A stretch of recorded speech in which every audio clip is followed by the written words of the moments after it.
পাক্কা। কিভাবে এই রোজা রাখার সওয়াব হয়?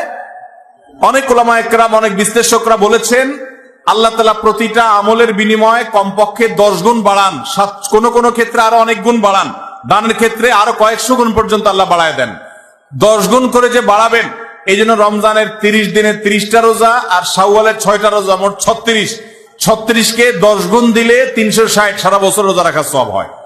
তো এই জন্য শাওয়ালের 6 রোজা রাখতে হবে। এখন কথা হলো, নবী সাল্লাল্লাহু আলাইহি সাল্লাম কিন্তু বলেছেন যে রমজান রোজা রাখলো, এরপরে শাওয়ালের 6 রোজা রাখলো, তার জন্য সারা বছরের সওয়াব। তাহলে এখানে রমজান রোজা রাখার পরে 6 রোজা রাখার কথা বলা হয়েছে।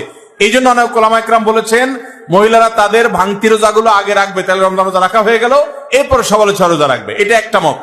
তবে আরেকটা মত হলো, শাওয়ালের 6 রোজা যে ভাঙতি পড়েছে, এর মানে এই না যে তিনি রমজান রোজা রাখেন না, তিনি রমজান রোজা রাখছেন। এগুলো তো আল্লাহ নির্দেশে, কারণ তিনি রাখতে পারেন না, যেহেতু তিনি অসুস্থ মাসিক। তো এই জন্য তিনি এগুলো পরে রাখলেও শাওয়ালের 6 রোজার সওয়াব তিনি পাবেন। কারণ শাওয়ালের 6 রোজা তো শাওয়াল মাসে না রাখলে আর হবে না, পরে রাখলে আর হবে না, কিন্তু এই কাজাগুলো তো পরে রাখলেও আদায় হবে।